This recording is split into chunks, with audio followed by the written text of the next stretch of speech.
네, 안녕하세요. 사실과 의견입니다. 오늘 장이 좀 많이 밀려가지고, 네, 갑자기 세미나를 열게 됐네요. 뭐, 이렇고요. 오늘은 뭐 개별 종목 얘기는 안 할 테니까, 그렇습니다. 저도 오늘 꽤 많이 터져서, 제가 원래 관리하는 계좌가 한 3개 정도 되는데, 이틀 사이에 한 3, 4천씩, 하나씩 3, 4천씩 빠져서 1억도 넘게 빠진 것 같아요. 이틀 동안에. 그 정도로 포지션이 주식 쪽에 많이 들어가 있었고, 예. 수익을 많이 반납했습니다. 그래서 제 포트부터 보면은 전력기기 말씀드렸다시피 요거는 연금이에요, 연금. 제 연금 계좌에 들어가 있는 거여서 정말 롱텀으로 보고 왜냐면 제가 ETF를 지금 살 생각이 없거든요. 은에서 이미 은 ETF 가지고 올해 그 2천만 원은 거의 다 채워진 상황이어서 ETF를 사진 않을 것 같아요. 지금 여기 ETF 들어가 있는 거는 그냥 저기 연금 계좌여서 사이버머니여서 넣었던 거고 이게 수익률이 거진 30% 가까이 올라갔던 것 같은데 지금 싹 다 녹아서 4% 남았습니다. 그리고 삼성전자는 잘 샀다고 생각했는데 잘못 샀죠. 삼성전자 근데 많이 안 샀었네요, 제가. 4천 정도 사서. 예, 지금 수익률이 마이너스 6% 나 있고 한국조선해양도 이거 조금 멀쩡했었는데 생각보다 진짜 밀리는 순간에 한순간에 밀렸어요. 그러니까 되게 특이한 게 한국조선해양도 그렇고 SNX텍도 그렇고 잘 버텼거든요. 저 이거 다른 거 다 잘 크게 빠지고 있을 때 SNS택이랑 한국조선해양이 잘 버텼어요. 근데 진짜 순식간에 마이너스 10% 찍었어요. 그냥 한순간에. 근데 이런 거는 뭐 그렇게 크게 걱정할 부분은 아니에요. 거래량 없이 빠진 거기 때문에 그냥 허수로 빠졌다고 보시면 돼요. 그리고 나중에 아마 상승하게 되면은 얘네는 순식간에 들어 올릴 확률이 매우 높은 종목이에요. 한국조선해양하고 SNS택. 한국조선해양은 심지어 오늘 보면은 외국인 순매수예요. 그러니까 진짜 그 장중에 이게 보는 게 되게 중요한 게 삼성전자는 진짜 꾸준히 거래량이 폭발하면서 밀려요.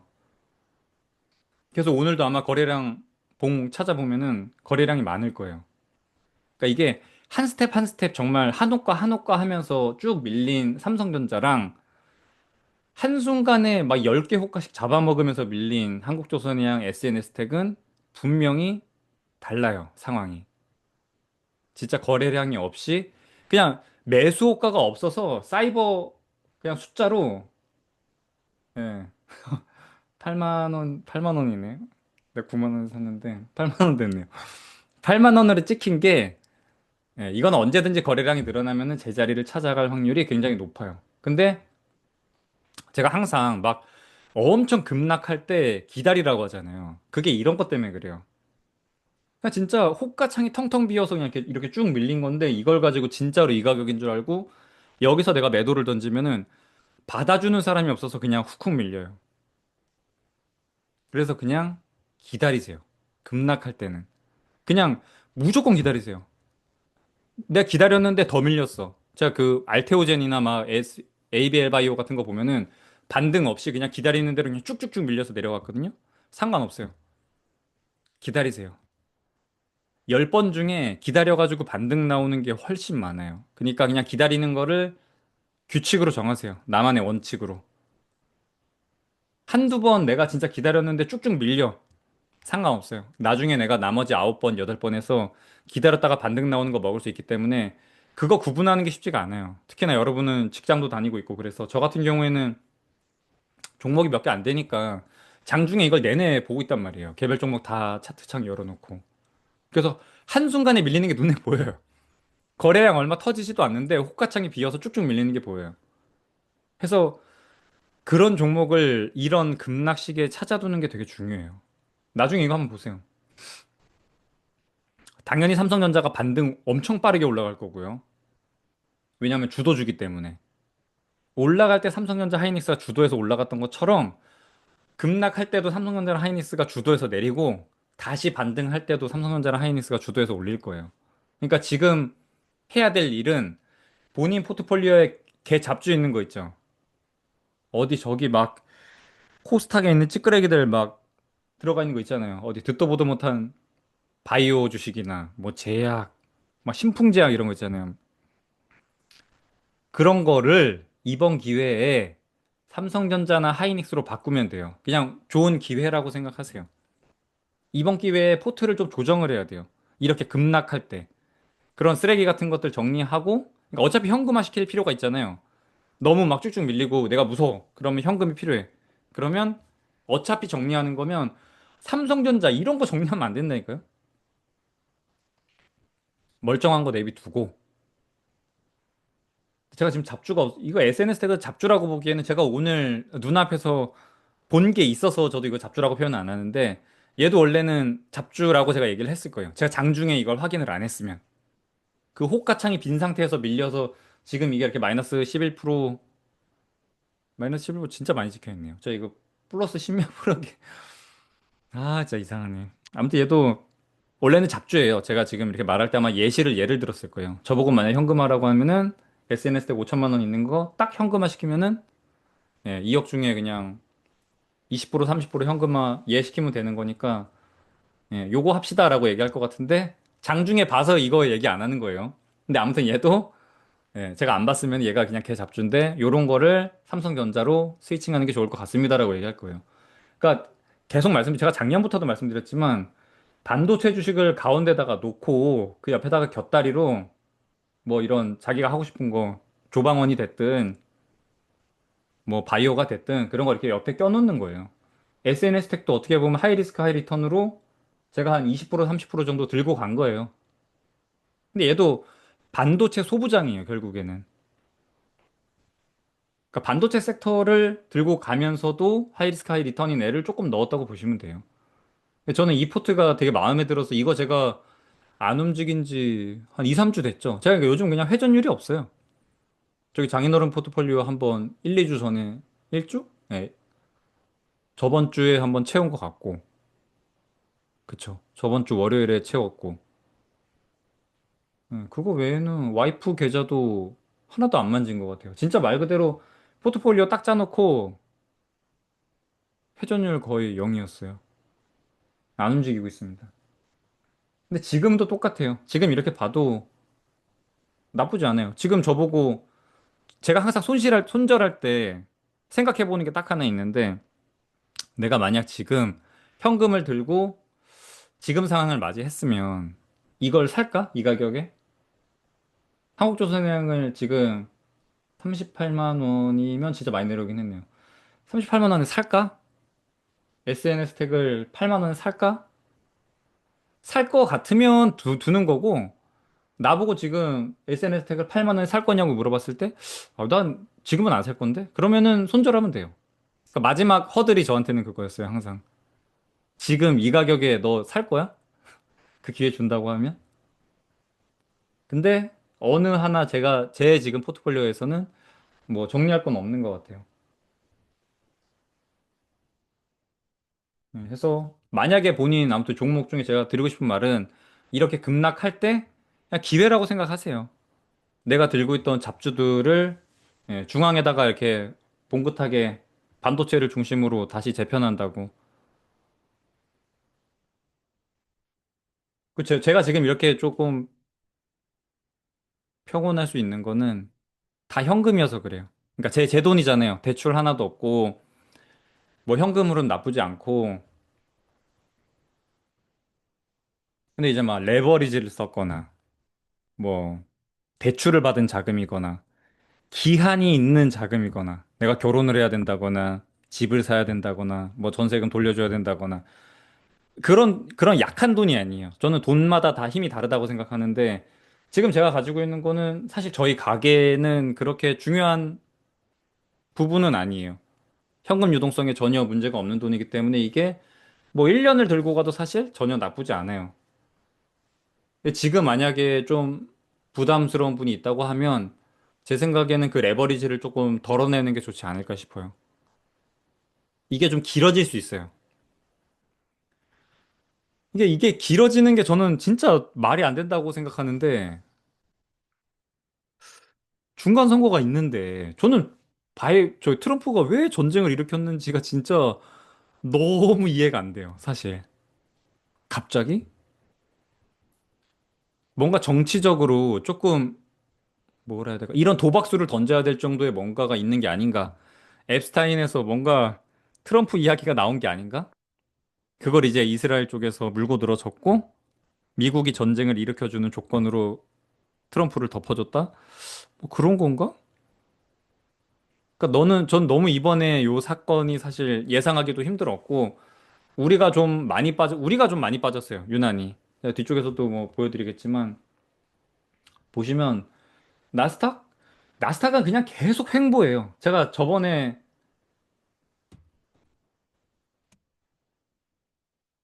나스닥이 조금 거시기 한 것 중에 하나가,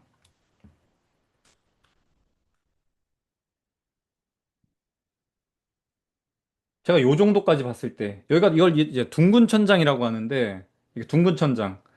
상승은 하고 있는데, 어느 정도 이렇게 세츄레이션 되는 수렴하는 게 나타나는 거.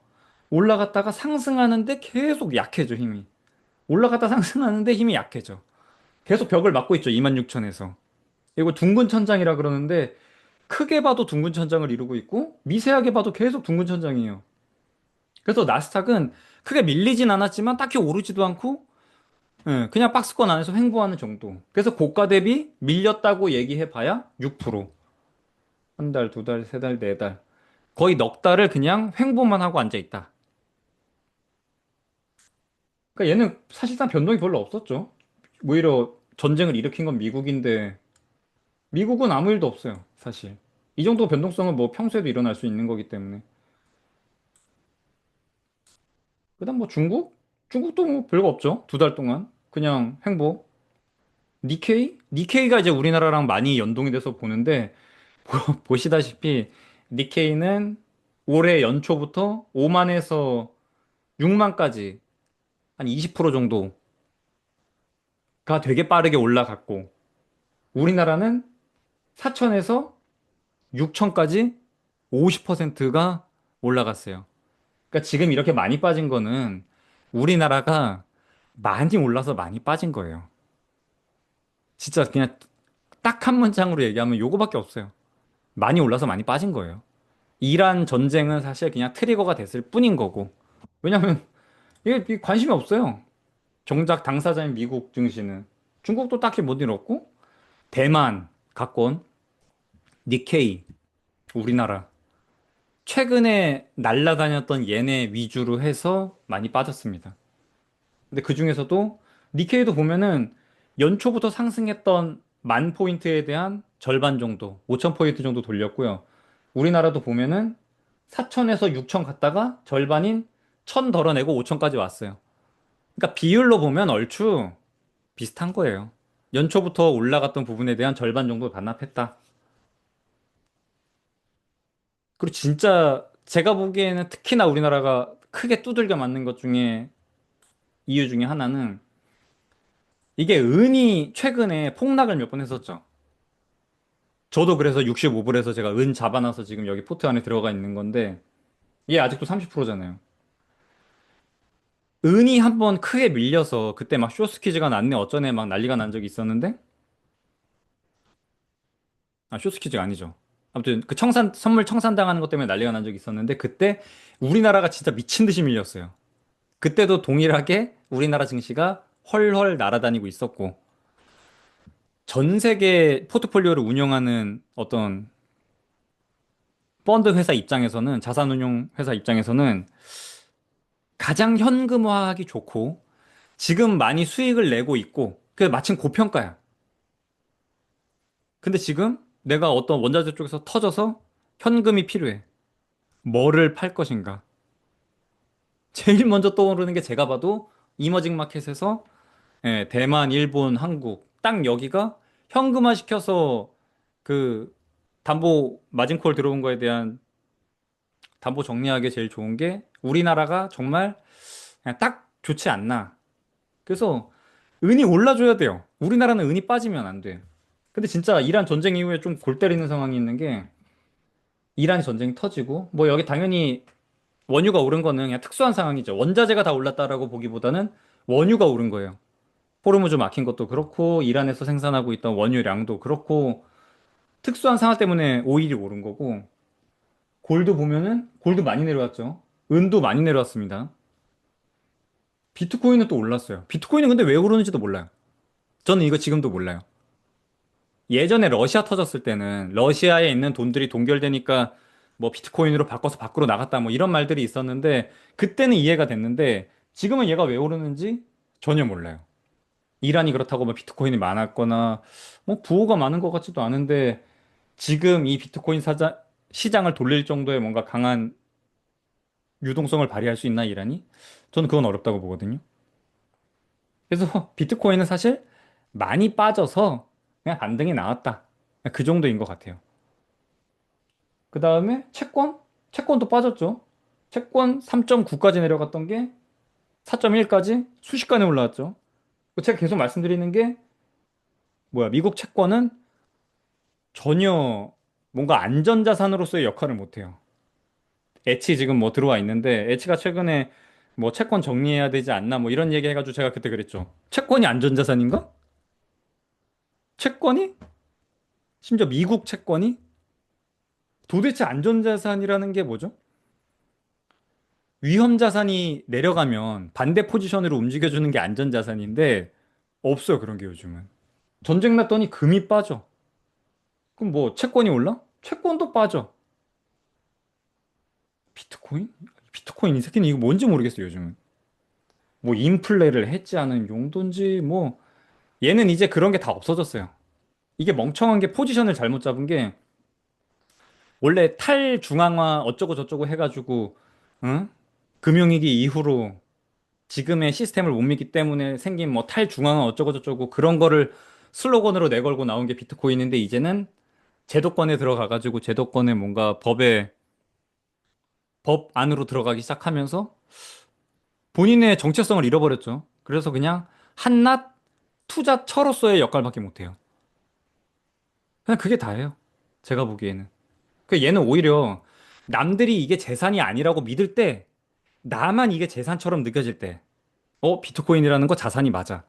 남들은 다 안 믿는데 나는 이게 자산인 것 같아. 나중에 자산으로 인정받을 것 같아. 그러면 투자처로서의 매력이 있을 것 같은데 지금은 다들 이게 자산처럼 믿고 있죠. 심지어 ETF도 올라가 있기 때문에 되게 아이러니한 거죠. 제가 보기에는 비트코인은 그냥 그렇게 뭔가 오리무중하고 이게 자산이 될까 말까 남들보다 앞서서 내가 뭔가 얘에 대해서 가치 평가가 이루어질 수 있을 때 투자처로서 매력이 있는 것 같은데 멍청하게 지 포지션을 잃어버렸어요. 그냥 한낱 그냥 어떤 도박장의 룰렛 같은 거예요. 얘는 그냥 어떤 역할도 없고 뭐 돈을 버는 것도 아니고 그래서 저는 아예 사실은 비트코인은 이제 어떤 이게 뭔지 모르겠어요. 이제는 아예 안전자산도 아니야 뭐 인플레 해지도 아니야. 그래서 여기다가 투자하는 사람들은 뭘 보고 투자하는지 전혀 알 수가 없어요. 저 비트코인 진짜 일찍 시작한 케이스거든요.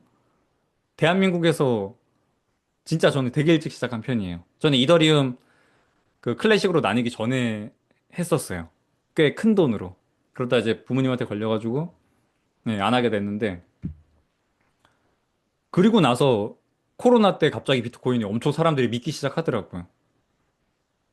저는 막 제가 할 때는 100만 원도 안 했거든요, 비트코인이. 근데 막 그런 거 후회는 하나도 없어요. 저 돈은 많이 벌었다가 많이 잃고 본전만 남겨서 그때 나왔어요. 이제 그런 뭐라 해야 될까? 막 네, 자산군이 엄청 크게 변동하던 거를 한번 겪었어요. 저는 비트코인에서. 저는 그때부터 비트코인을 봤던 사람인데 지금의 비트코인은 진짜 이게 어떤 건지 모르겠어요. 그래서 뭐 여기다 넣긴 했는데 아무튼 많이 반등은 했어요. 6만 근처까지 갔던 게 지금 7만 넘어갔기 때문에 한 20% 정도 올랐어요. 7만 2천까지 왔으니까. 아무튼 다시 돌아와서 금도 내려가고 채권도 내려가고 주식도 내려가. 뭐가 올랐냐면 달러만 올랐어요. 달러만. 달러가 급등하면서 이제 막 우리나라도 환율 갑자기 1,500원 저기 역외 시장에서 뚫고 막 그랬었죠. 그러니까 사람들이 달러가 필요했나 봐요. 뭔지는 모르겠는데 달러가 필요했다. 달러를 많이 가지고 있어야 되겠다라는 생각을 했던 것 같아요. 그래서 모든 자산에서 뺐다. 금, 미국 채권, 주식시장, 그다음 이머징 마켓 주식까지 싹 다 뺐다.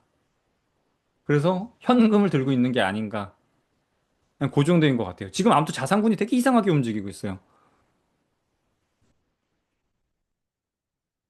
그래서 제가 봤을 때 국장만 터진 거는 첫 번째는 많이 올라서 많이 터진 거고, 아까 말한 것처럼 비율로 보면 그래요. 우리나라 시장만 욕걸어집니다, 지금. 일본도 올랐던 거에, 올랐던 부분에 대해서 절반 정도 반납했고, 우리나라도 연초에서 올랐던 거 대비 절반 정도 반납했다. 그러니까 지금 굳이, 저는 지금은 사야 될 때라고 봐요. 우리 장인어른이 돈 조금 더 넣었거든요, 현금? 그래서 오늘 막판에 좀 넣었어요. 막판에 좀 넣었는데, NXT 시장에서 또 개작살 나가지고, 추, 손실이 추가로 더 늘어났어요. 솔직히 말씀드리면. 장인어른 포트폴리오가 아주 그렇게 돼 있는데, 오늘 그러니까 저는 사야 된다고 봤어요. 내려가면 사고, 올라가면 팔아야 되는데, 왜 자꾸 내려오면 파냐고. 진짜, 네, 이거 너무 궁금해요, 진짜. 그래서 아무튼 제가 보기에는 오늘은 사야 되는 날이 맞다. 용기를 내야 되는 날이 맞아요. 너무 걱정 안 했으면 좋겠어요. 하락이 되게 빨랐기 때문에 반등도 되게 빠르게 나올 거라고 봐요, 저는. 그러니까 오를 때도 되게 이상하게 올랐잖아요. 보면 이렇게 쭉쭉쭉쭉쭉 올랐죠. 이게 한 달 내내 쭉쭉쭉쭉쭉 올라가지고 여기를 간 건데 단 이틀 만에 내려갔어요. 근데 저는 이거는 진짜 특이하다고 생각해요. 이게 똑같이 쭉쭉쭉쭉쭉 해가지고 내려갔으면 뭔가 대응도 하고 뭐 그래 내가 수익 냈던 거에서 한 5% 정도 남겨 먹고 나와야지 해서 그냥 진짜 내려가다 아 씨발 그냥 5% 됐다. 정리하고 한번 기다려보자. 뭐 이런 대응이 가능했을 텐데 저는 사실 이거는 대응은 어려웠다고 봐요. 이번 사건은 그냥 돌을 맞은 거예요. 뭐 내가 잘못한 것도 아니고 내가 뭐 못했다 그럴 것도 없어요. 그냥 앉은 자리에서 갑자기 이렇게 그냥 쑥쑥 밀리는데 여기서 그러니까 하루에 3%씩 밀린다고 해도 일주일 내내 밀려도 되게 크거든요. 그게. 근데 그게 아니라 하루에 12% 빠지고 앉아 있는데 이거를 어떻게 대응을 해요, 여기서. 그러니까 이건 어쩔 수 없는 거예요. 제가 저번에도 말씀드렸죠. 그냥 살다 보면 어쩔 수 없는 게 있어요. 특히나 주식하다 보면은 내가 그냥 예기치 못하고 그냥 어쩔 수 없는 부분들이 있어요. 그럼 그냥 넘겨야 돼요. 왜냐면 어차피 또 해야 되니까. 이게 진짜 중요해요. 제가 주식 하다가 그냥 언제 한번 딱 눈을 뜨게 된 게 그냥 그거였어요. 저도 이렇게 막 개별 종목을 하다 보면은 막 샀는데 내가 사고 다음날에 유상증자 때리고 이래가지고 진짜 막 진짜 쌍욕이 진짜 입에 나오고 막 그럴 때가 있는데 그냥 어쩔 수 없어요. 어쩔 수 없는 건 그냥 받아들여야 돼요. 그걸 받아들이고 못 받아들이고가 진짜 큰 것 같아요. 아이러니하게도 지금 이거는 하스스톤이라는 카드 게임 이게 육아를 하면은 이렇게 막 앉아가지고 하는 그런 거를 못 하니까 이렇게 육아하면서 이렇게 몰래 휴대폰으로 할 수 있는 게임 중에 하스스톤이 있어서 제가 그걸 했었거든요. 근데 그거 하면은 진짜 막 말도 안 되는 막 20분의 1 곱하기 30분의 1 곱하기 16분의 1 곱하기를 다 두들겨 맞아가지고 질 때가 있어, 게임을. 내가 이길 확률이 99.9였는데 진짜 0.1%에 걸려서 질 때가 있어요. 그럼 진짜 기분 안 좋거든요, 그때. 근데 이걸 몇 번 하다 보니까 그냥, 그냥 그런 거예요. 그냥 그럴 수 있는 거예요. 거기서 기분 나쁘다고 막 그럴 필요가 아무것도 없어요. 진짜 근데 그때 진짜 기분 너무 나빴거든요. 근데 이걸 그렇게 하스톤을 몇 번 하다 보니까 그냥 넘기게 됐어요. 근데 주식시장도 똑같습니다. 하다 보면 진짜 내가 예상치 못한 일이 더 많은 것 같아요. 근데 그걸 구분을 할 줄 알아야 돼요. 이게 내가 진짜 예상할 수 없었던 일인가. 아래로 내려가는 것만 그런 게 아니라 위로 올라갈 때도 똑같습니다. 나는 실적이 좋을 거라고 생각해서 내가 샀어. 근데 아직 실적 발표 전날인데 갑자기 어디 뭐 계약 하나 체결이 되면서 갑자기 뛰어 올랐어, 10%. 저는 그러면 무조건 수익 실현을 해요. 왜 수익 실현을 하냐면 내가 예상하지 못한 일이 일어나서 공짜로 수익이 생긴 거잖아요. 근데 거기다 대고 여전히 뭐 되도 않는 지가 잘한 것처럼 그 구분을 잘해야 돼요. 지금도 원유 올라가니까 또 원유 좋다고 했던 사람들이 막 얘기할 수 있겠죠. 근데 그 사람이 진짜 한 달 전에 원유가 좋다고 얘기를 했을 때 근거로 들었던 것 중에 이란이랑 미국이랑 전쟁이 날 것 같다. 그래서 호르무즈가 뭐 막히고 어쩌고 저쩌고 하면은 유가가 올라갈 것 같습니다라는 논거를 댔다면 그 사람이 진짜 잘하는 사람이 맞죠. 근데 전혀 말도 안 되는 그냥 지금 뭐 유가가 뭐 너무 낮고 막 어쩌고 저쩌고 해가지고 사면 좋을 것 같아요 했는데 전혀 다른 사건이 일어난 거잖아요. 이란과 미국이 전쟁이 일어났어. 그래서 올랐죠. 이런 걸 구분을 할 줄 알아야 돼요. 사실과 의견이에요. 정말 말 그대로. 그 사람이 들었던 의견이 진짜 사건으로 연결이 됐는지 정확히 확인을 해야 돼요. 근데 진짜 만약에 한 달 전에 이란이랑 미국이랑 전쟁이 날 것 같아서 뭐 원유를 사야 됩니다. 뭐 이런 얘기를 했다고 하면은 진짜 대단한 사람이죠. 저는 진짜 그 사람 있으면은 저도 듣고 싶네요. 근데 이건 분명히 주식이랑 뭐 경제, 투자 이런 곳은 아니잖아요. 정치, 외교, 역사 뭐 이런 거잖아요. 그러니까 조금 다른 영역이에요. 그러니까 저는 제가 이번에 이란 이 전쟁 가지고 두들겨 맞은 것도 사실 그냥 어쩔 수 없는 사건이었다고 생각해요. 이게 뭐 진짜 심포도 이야기처럼 생각할 수도 있는데 심포도 이야기랑은 조금 다른 것 같아요, 결이. 그냥 진짜 말 그대로 주식하다 보면 이런 일이 너무 많단 말이에요. 너무 많이 일어나요. 특히나 국장 같은 경우에는 뭐 유상증자니 분할 상장이니 막 이런 온갖 버킹한 일들이 많이 일어나기 때문에 이런 거 일어날 때마다 예, 좌절하면은 할 수가 없어요. 계속 말씀드리지만 우리는 죽는 날까지 금융소득을 만들어야 돼요. 내 근로소득은 분명히 어딘가로 수렴하게 되어 있고 내가 나이가 들면 나이가 들수록 예, 근로소득은 미약해지겠죠. 제가 뒤쪽에서도 얘기하겠지만 이젠 AI 때문에 그게 더 가속화될 거예요. 나의 근로소득이 계속 볼품없어질 거라고요. AI가 생산성을 향상시키면서. 인플레는 내려올 수 있겠죠. 생산성이 향상됐으니까. 대신에 그만큼 노동력이 풍부해지면서 우리 인간에 대한 휴먼 리소스의 가치가 아이러니하게도 예, 계속해서 내려갈 수밖에 없어 보여요. 그래서 우리는 죽는 날까지 자본에서 일으키는 소득이 늘어날 수밖에 없다. 그래서 우리는 죽는 날까지 투자를 해야 돼요. 그러려면 이런 거 다 잘 넘겨야 돼요. 특히 오늘 같은 거. 좋은 경험했다 생각하세요, 진짜. 저도 오늘 진짜 이것이 마이너스 12% 찍힐 때 진짜 되게 어안이 벙벙했는데, 저도 이렇게까지 빠지는 건 저도 눈앞에서 처음 봤어요. 저도 살면서 처음 두들겨 맞아봐요, 이런 거. 재작년에 8월 5일. 제 생일 8월 6일이거든요? 그리고 제 생일 전날에 그 엔캐리 트레이드 청산 나면서 제가 마이너스 10 몇 프로 찍는 거, 10% 찍는 거 이거 국장에서 한번 봤던 것 같은데, 그날도 저는 현금을 많이 가지고 있어가지고, 오히려 주춤해야겠다 그러고 앉아 있었거든요. 근데 저도 이번 이렇게 큰 거는 좀 처음 봐요. 근데 앞으로도 제가 계속 최소 6개월에서 1년 정도가 되게 중요하다. 제가 보기에는 대한민국 주식장에 예, 큰 변동성이 1년 정도 일어날 것 같은데 지금이 진짜 잘해야 되는 시기다라고 계속 말씀드리고 있잖아요.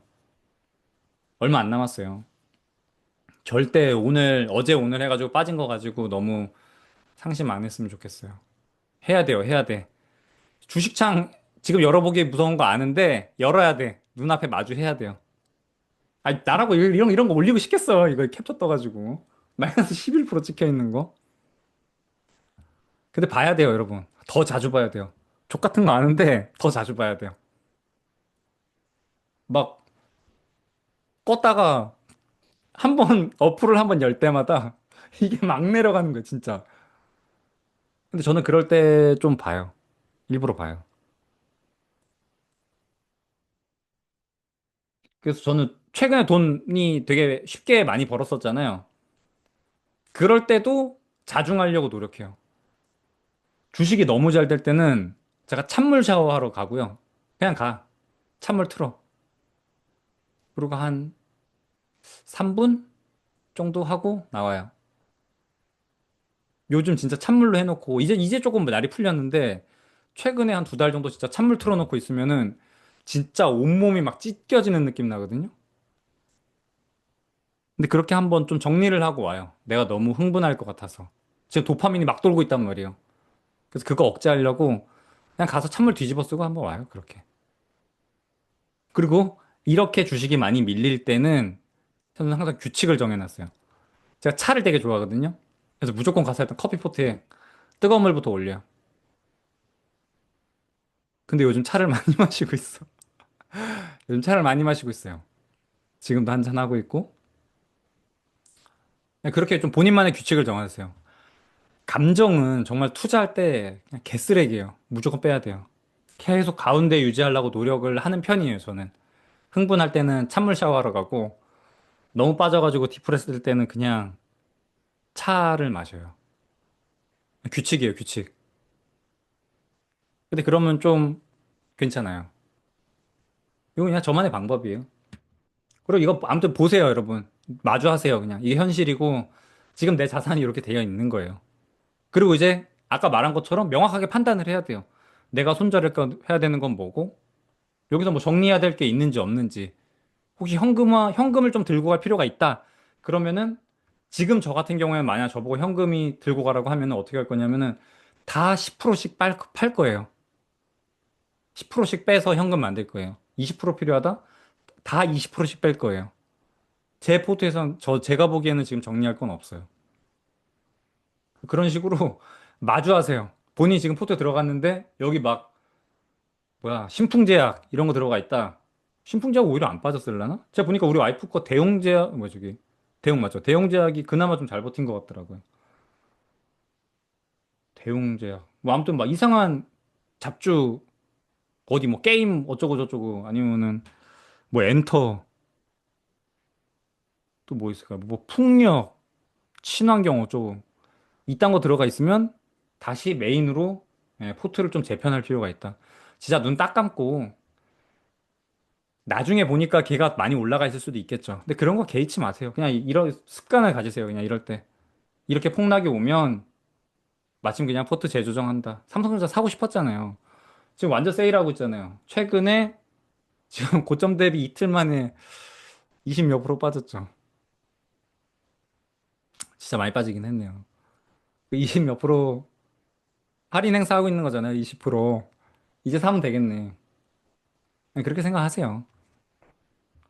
저는 지금 만약에 현금이 있으면 삼성전자를 사고 싶은데 일단 이 내려가는 게 멈춰야 돼요. 제가 지금 현금을 안 쓰고 있는 이유는 내려가는 게 아직 멈추는 게 보이지 않아서 안 쓰고 있는 거고요. 물론 내일 엄청 크게 반등할 수도 있어요. 그래도 일단 반등하는 거 한번 보고 현금을 쓸 생각이에요. 그러려면은 종목을 미리 좀 찾아놔야 되는데 예, 그걸 지금 하고 있고 제가 다른 방에서 지금 같이 하고 있는 게 아까 말한 것처럼 제가 장중에 이걸 봤죠. SNS택이랑 한국조선해양은 이렇게 1, 2%씩 쪽쪽쪽쪽쪽 내려가지고 지금의 가격을 형성한 게 아니라 한 방에 훅훅 빠져서 지금이 된 걸 알고 있기 때문에 들고 가는 거죠. 그래서 주식이 급락할 때는 지수가 급락해. 그러면은 내 종목이 어떻게 매동을 하고 있는지 보는 게 지금 말한 것처럼 포트를 재편하는 데 있어서 중요합니다. 제가 손실이 꽤 많네요. 저도 이거 지금 이 은 ETF 때문에 잘 몰랐는데 많이 많이 빠졌네요. 1,000만 원 정도 손실이 됐네.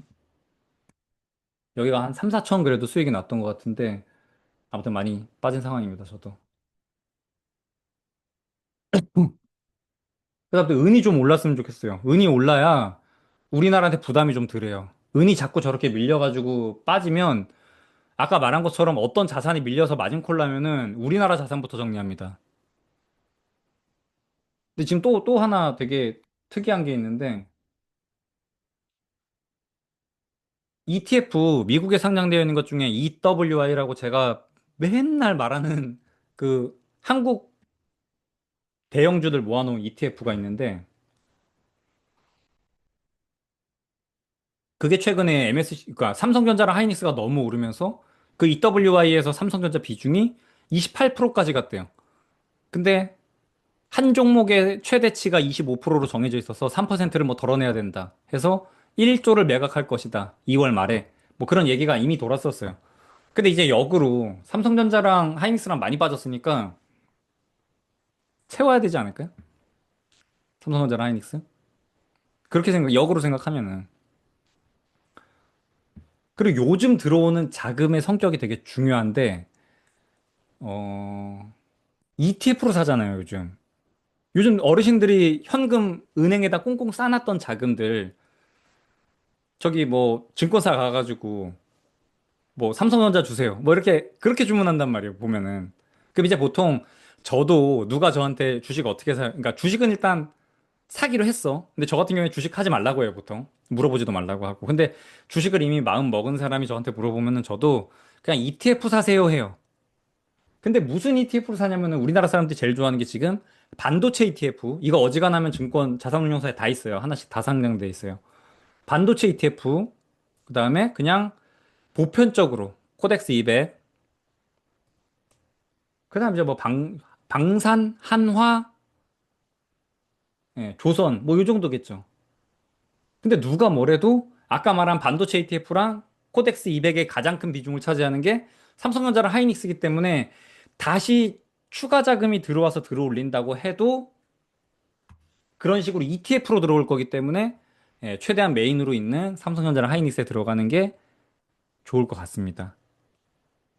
그리고 두 번째는 상법 개정 이슈가 있기 때문에 상법 개정 때문에 자사주 많이 들고 있는 데 있죠.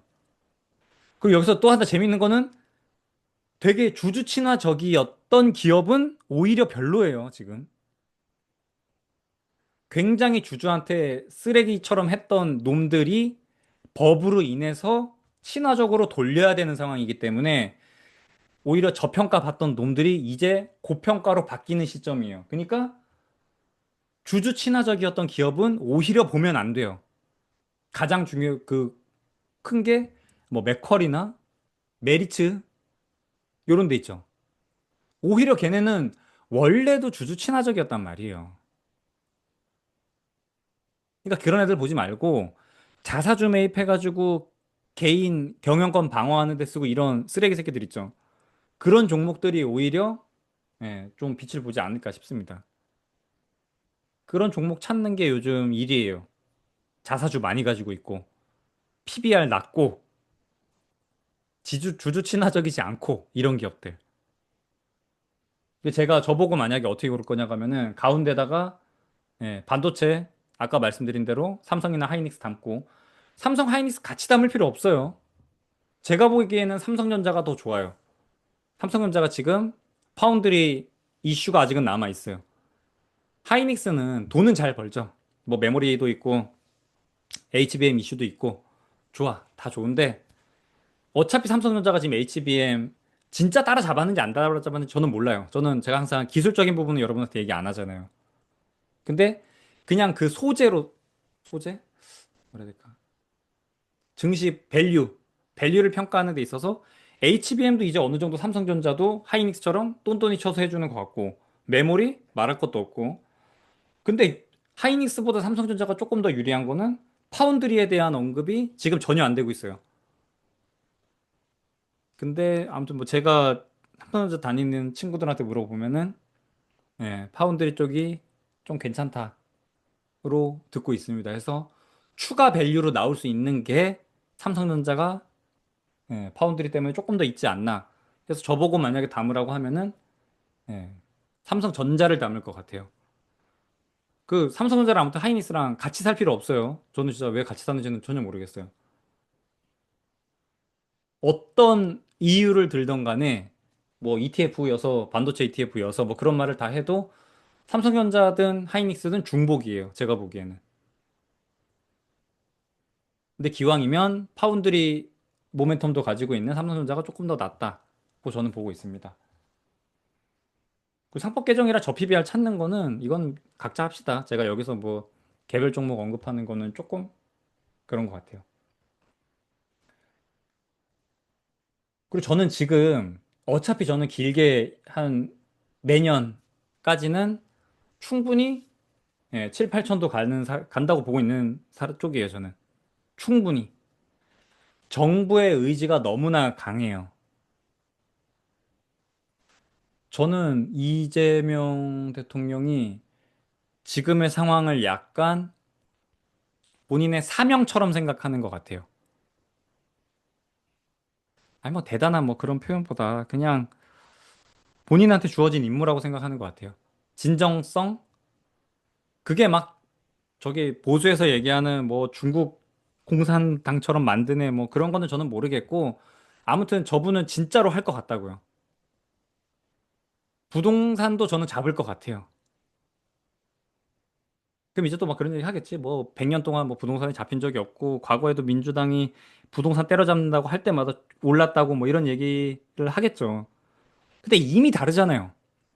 이미 3000피 박스권에 갇혀있던 코스피가 6000까지 올라왔잖아요. 이미 달라졌다니까? 숫자로 이미 다른 게 눈앞에서 나오고 있어요. 뭐 언제처럼 막 3000 넘어갈 때, 아, 저 새끼 또 어차피 또 박스권 안으로 들어가겠지. 라고 생각한 사람도 있었겠지만 이미 코스피가 3000이 아니라 6000에 가 있다고요. 지금 5000으로 왔지만. 그러니까 이미 과거의 상황과 분명히 다른 뭔가가 일어나고 있는 거예요. 그래서 저는 부동산이 꺾일 거라고 보는 사람이에요. 그냥 자본주의로 딱 냅뒀으면 당연히 올라. 인플레이션에 가장 민감하게 부동산이 오를 거라고 봐요, 저도. 물론 뭐 지방이나 이런 데는 뭐 택도 없죠. 그런 데 말고 수도권까지 그 정도까지는 분명히 저도 윗방향으로 얘기할 것 같은데 지금 이재명 대통령이 집권하는 이 시기 아직 1년도 안 된 지금 시점에 이런 변화를 만들어내고 있고 진정성을 보여주고 있고 진정성을 믿는다 안 믿는다 그런 얘기를 하는 게 아니에요. 저는 지금 본인 집 판다고 하면서 사람들한테 분명히 어떤 진정성을 보여주고 있다는 거예요. 저는 정치인한테 진정성이 그렇게 중요한 덕목이라고 생각하지 않아요. 그냥 일을 잘해야 될지 뭐 저 사람이 진정 나라를 위해서 뭐 어쩌고저쩌고 그딴 건 저는 모르겠고 아무튼 저 사람은 본인이 진짜로 그걸 해야 되는 것처럼 저는 보고 있습니다. 실제로 그렇게 하고 있고 입만 열면 부동산 잡겠다고 얘기하고 있잖아요. 정부에 맞서지 마세요. 저 무주택자 아니에요. 저희 집도 부동산 2개 있어요. 저도 다주택자예요, 저희도. 근데 제가 저는 부동산 안 좋게 보고 있어요. 내려갈 거라고 보고 있어요. 조금 이제 부동산에서 제가 계속 말씀드렸던 거 살짝 그냥 도식화해서 설명을 드려보면은 원래 어떻게 됐냐면 부동산이 계속 올라갈 수밖에 없었던 게 뭐 흰둥이가 집을 삽니다. 초록이한테. 그럼 자본에다가 당연히 주담대 껴서 사겠죠. 요즘 뭐 누가 땡으로 현금으로 부동산 사는 사람이 없으니까. 흰둥이가 노란색 집을 사면서 은행에 가가지고 신용화폐 대출금을 일으킵니다. 그 대출금. 주담대로 만들어진 이 대출금이 초록이한테 집을 사면서 현금이 생겼겠죠. 그럼 초록이 계좌 쪽으로. 초록이는 보통은 이렇게 한 10억 정도 생기면 여러분 어디다 넣을 것 같아요? 은행에다가 10억, 20억 들고 있는 자산가가 은행에다가 10억, 20억을 예치시킨다? 말도 안 되죠. 다시 이 현금을 가지고 어떤 자산을 산단 말이에요. 특히나 레버리지를 보통은 일으키겠죠. 그 정도의 자산가라고 하면. 그럼 이제 보통은 그게 부동산 안에서 돌았어요. 그동안에는. 어디 갈 데가 없었어. 국내 안에서. 자산시장 중에서. 채권? 채권 이자 와가지고 조금 사람들한테 좀 프렌들리하게 다가가고 있는 부분들이 있죠. 접근성이 좋아지면서. ETF가 나왔다거나 아니면 요즘은 막 국채도 개인한테 파는 그런 세상이 됐으니까 예전처럼 막 100억씩 사야만 100억씩 들고 가야 살 수 있는 그게 아니라 이제는 개인도 살 수 있어 국채를 쪼개가지고 그런 그런 게 접근성이 생겼다고 해도 10억을 그로 산다? 그럼 어차피 금융소득으로 또 잡히고 종합소득세 또 내게 되면은 세금 이슈도 있고 그럴 거면은 차라리 레버리지를 일으켜서 또 부동산을 사러 가죠. 이게 요즘 그러니까 최근에 부동산이 많이 오르는 게 최근이 아니라 그냥 100년 동안 그렇게 오르는 게 요런 로직이에요. 대출을 일으켜서 누군가에게 돈을 주고 얘가 또다시 이 돈을 들고 상급지로 넘어가죠, 보통은. 요 현금에다가 다시 지가 추가 주담대를 일으켜서 뭔가를 사고. 근데 요즘 어때요, 보면은. 뭐, 꼬마 빌딩? 옛날에 꼬마 빌딩 사는 거 유행했었죠. 대출 일으켜가지고. 꼬마 빌딩을 사. 근데 요즘 경기가 어때요? 작살이 나 있죠. 저는 항상 이렇게 운전하고 돌아다니면 임대 문의 이거 뜬 거 되게 많이 보거든요. 그게 많은지 항상 확인을 해요. 그 건물에. 어떤 중심지에 갔는데 임대 문의가 많다. 1층에 많나? 2층에 많나? 그런 걸 보거든요, 유심히. 근데 요즘 진짜 많아요. 그러니까 내가 뭐 상가, 지식산업센터 옛날에 하던 그런 부동산 투자들이 지금은 될 수가 없어요. 지식산업센터 요즘 누가 해요? 미쳤어요, 그거? 그거 했다가 망한 사람들 많죠, 요즘에. 그 레버리지 일으켜가지고 그 지식산업센터 잘 된다고 해가지고 분양받았는데 가 우리 장인도 하나 받았어요. 그래서 우리 장인어른도 그게 아주 골치 아프가 예 그러고 있는데 아무튼 꼬마 빌딩도 요즘 자영업자가 다 망하다 보니까 거기도 장사가 안 돼. 계속 공실이 나고 있어. 관리비만 나가고. 그러니까 부동산에 단순히 주택은 저기 뭐야 대통령이 때려잡겠다고 얘기하고 있고 상업용 부동산은 상업용 부동산대로 자영업이 안 좋아서 그냥 임대문의만 다 날리고 있고 게다가 코로나 때 이후로 비대면이 어쩌고 저쩌고 하면서 상업용 부동산에 대한 수요가 굉장히 줄었죠, 원초적으로. 그러니까 부동산 시장이 지금은 이러나 저러나 자산가가 부동산 투자할 곳이 없어요. 꼬마 빌딩, 뭐 지식산업센터, 레지던스, 뭐 하나 할 데가 없습니다. 그럼 그 돈이 어디로 가겠냐고 도대체. 정부가 힌트를 주잖아요. 마지막으로 정부가 막 때려잡기 마지막으로 대출 받아가지고 요거 판 사람 있죠, 초록이. 초록이가 도대체 어딜 가겠냐고 이 몇십억 가진 거 가지고. 은행에 안 넣어요, 여러분. 자산가는 은행에다가 그렇게 땡 현금으로 안 넣어서 절대 안 넣어요, 그렇게. 은행, 채권, 암호화폐, 진짜 갈 데가 없어요. 그래서 저는 주식으로 가지 않을까. 그래서 이재명 대통령이 되게 잘하고 있는, 제가 보기엔 되게 잘하고 있는 것 중에. 전 늘 말씀드리지만 저는 보수 쪽이긴 해요. 지금 보수가 괴멸돼가지고 그렇지. 정치적 성향 분명히 보수 쪽인데, 아무튼, 그러니까 잘한다. 제가 긍정으로서 잘한다가 아니라, 일을 잘하고 있다라는 측면에서 제가 평가하면은 아까 말한 대로 유동성이 어디로 가긴 가야 돼. 지금 유동성이 엄청 넘치는데 부동산에 계속 돌고 있는 요 레버리지가 일어나고 있는 거를 강제로 틀어막고 정부의 재정 정책으로 그럼 어딘가로 가야 돼. 은행? 은행으로 가면 어차피 또 은행에서 그 돈 가지고 부동산 상업용 부동산에다 때려 넣을 텐데. 채권?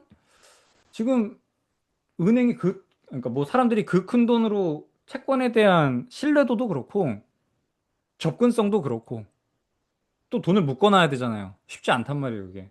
심지어 요즘에는 금리가 굉장히 변동되는 상황이기 때문에, 예, 채권 투자도 어렵고, 암호화폐 뭐 말도 안 되고, 그럼 주식밖에 안 남는데, 상법 개정 같은 거를 통해서 주식을 하기에 조금 더 좋은 환경으로 만들어 주면서 부동산 시장을 틀어막고 있는 거예요.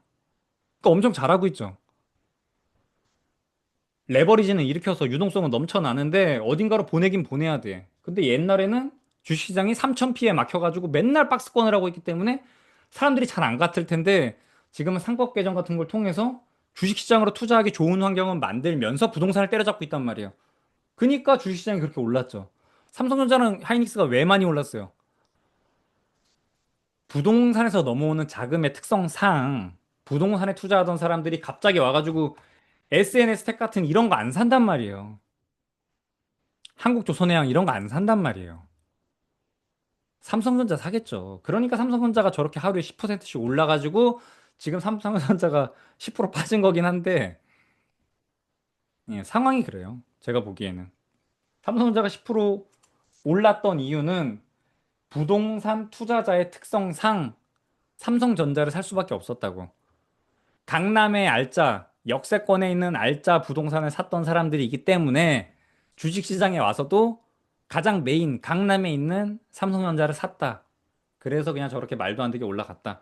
유동성으로 올라간 거예요. 제가 전 영상에서도 말씀드렸다시피 유동성으로 올라간 겁니다. EPS가 증가한 부분도 분명히 있지만 예, 유동성으로 올라간 거예요. 그래서 제가 이러나 저러나 봤을 때 주식시장은 앞으로도 예, 올라갈 거라고 봐요. 그냥 이번에는 그냥 이란 전쟁이라는 트리거 하나 때문에 좀 폭락한 경향이 있지만 충분히 앞으로도 계속 투자할 가치는 있다고 봅니다. 가치가 있다가 아니라 저는 6개월 아무튼 1년 안에는 분명히 7, 8천에 갈 거라고 봐요. 한 번은 찍는다. 지금처럼 출렁출렁이야 하겠지만 뭐 그렇게 걱정할 부분은 아니라고 봐요. 라고 얘기했지만 내일 또 10% 빠지면은 저도 울고 있을지는 저도 모르겠어요. 3일 연속으로 쳐맞으면 이게 지금 아까 말씀드린 대로 수익이 까진 정도여서 저도 이렇게 좀 표현할 수 있을 수 있죠. 저도 3일 연속으로 맞아본 적은 없어가지고 마이너스 20%까지는 저도 몇 번 두들겨 맞아봤는데 예, 지금 이거 하루 더 하면은 저도 모르겠어요. 일단 지금은 이 정도 얘기할 수 있을 것 같아요. 제 상황에서 제가 봤을 때는 그냥 충분히 다 되돌림 구간 안에서 움직이고 있다고 보여져요. 그리고 무엇보다 트럼프가 1년 안에는 1년이 뭐야? 10월에 중간선거 있죠. 중간선거도 초에 있으니까 한 7, 8월까지는 분명히 정리를 해야 돼요. 여름까지는. 여름까지? 벌써 한 그럼 6개월을 기다리라고? 기다리세요. 기다리세요. 내일 빠져도 저는 기다리라고 똑같이 얘기할 거예요. 트럼프 믿자니까요. 어차피 중간선거 있어요. 우리나라도 6월에 지방선거 있죠? 근데 주식이 이렇게 개작살나 있다? 주식이 올라서 좋아했잖아요, 대통령을. 대통령 호감도 엄청 올라갔단 말이에요. 국정 운영, 뭐 긍정, 부정 이런 거 찾아보면 엄청 좋아졌어요. 부동산은 때려잡겠다고 말로 하고 있고, 주식시장은 주식시장대로 올라가니까, 이거 누가 먹었겠어요, 주식시장 이렇게 올라간 거. 코스피 이렇게 올라간 거 누가 먹었겠어요? 자산가? 서민? 자산가, 자산가. 서민이 주식 이런 거 할 돈이 어디 있어요? 이렇게 리스크 테이킹 할 간땡이는 있고,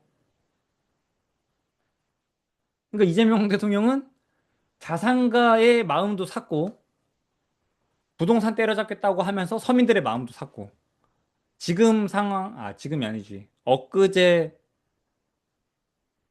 중간선거 아니라 지방선거 치렀으면은 민주당 그냥 뭐 공화정이었죠, 이 정도면은.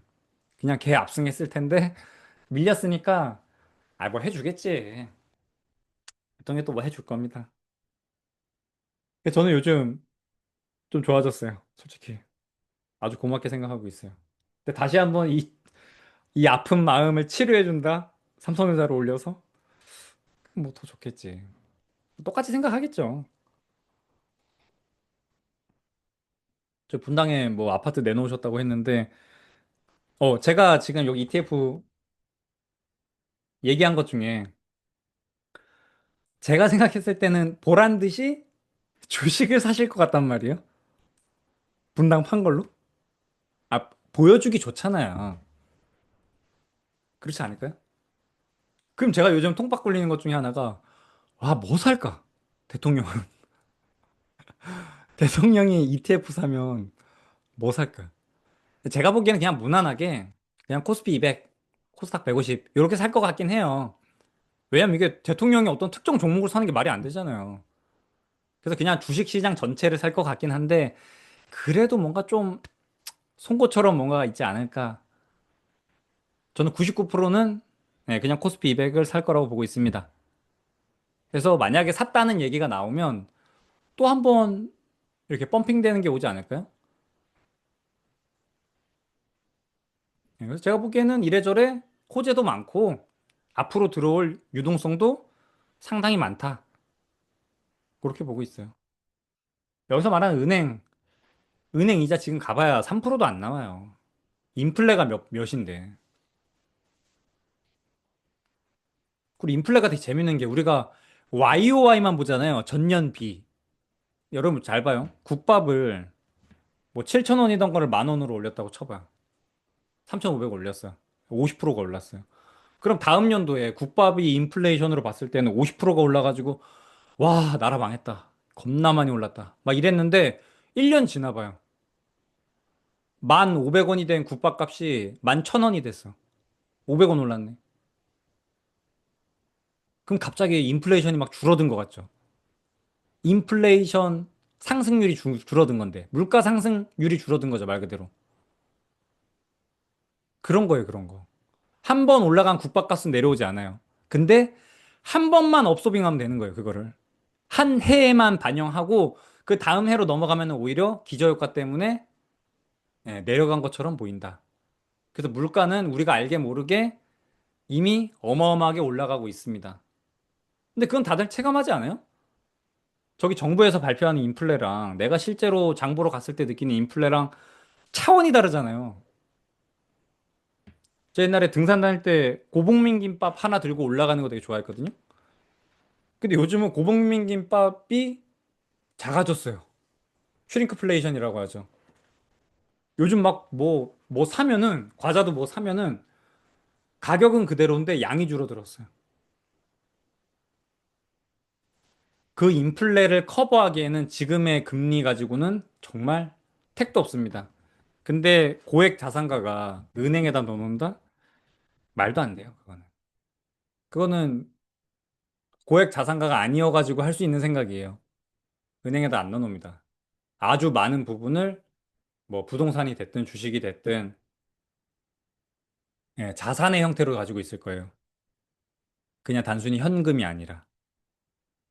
그래서 제가 보기에는 이러나 저러나 국장은 앞으로도 좋다. 지금의 이 급락은 그냥 이게 그냥 제가 수익만 까진 제가 이런 얘기하면은 CR이 안 먹힐 것 같아가지고 좀 그런데 내일 만약에 많이 빠진다. 그럼 제가 다시 한번 세미나 한번 다시 할게요. 그때도 이 새끼가 이렇게 초연하게 얘기하는지 한번 봅시다. 근데 아무튼 저는 충분히 지금은 매수하기에 괜찮은 가격이라고 봐요. 그래서 혹시나 반등이 나오거나 지지하는 흐름이 이틀 정도만 이어져도 저는 현금 추가로 때려 박을 거예요.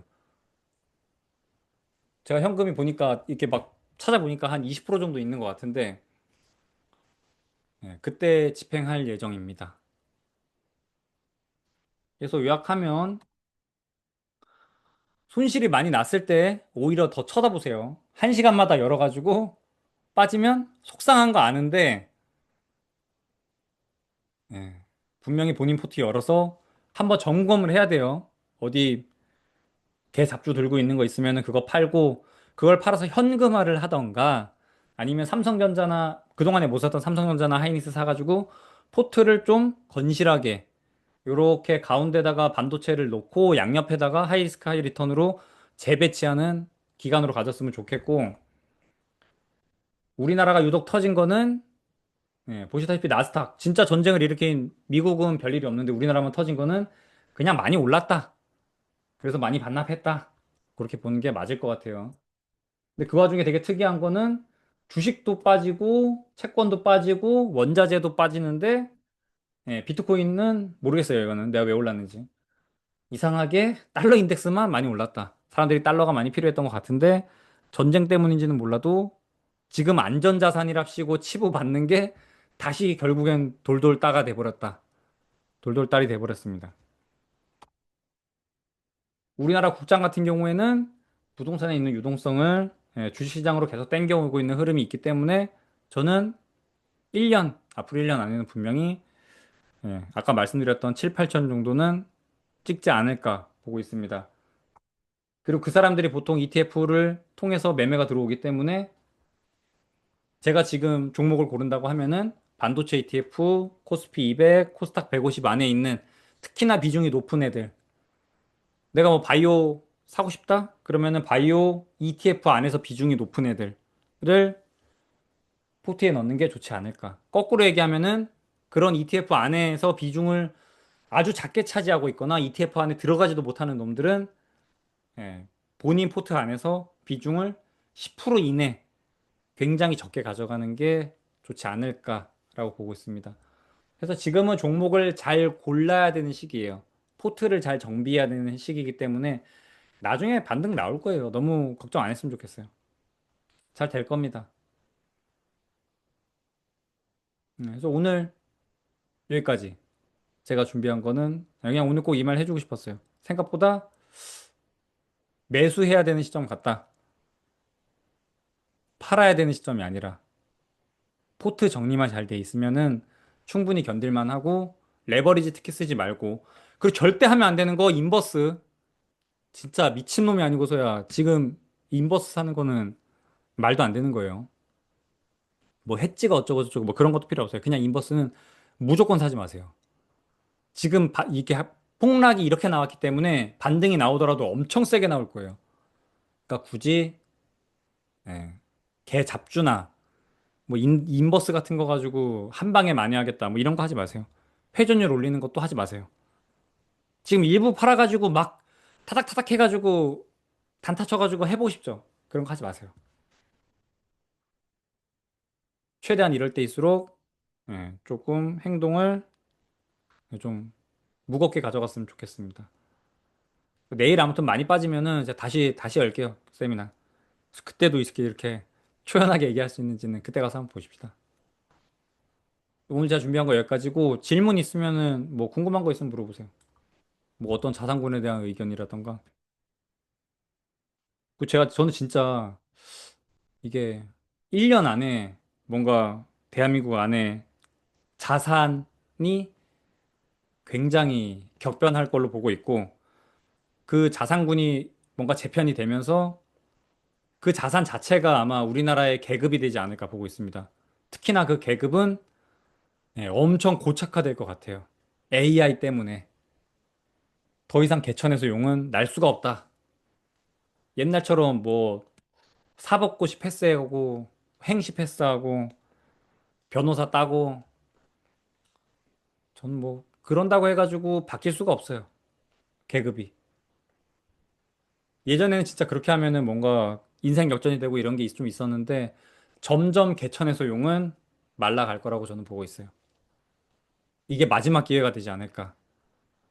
여러분 자산 시장이 이렇게 아무 일 없이 이렇게 간다고 쳐봐요.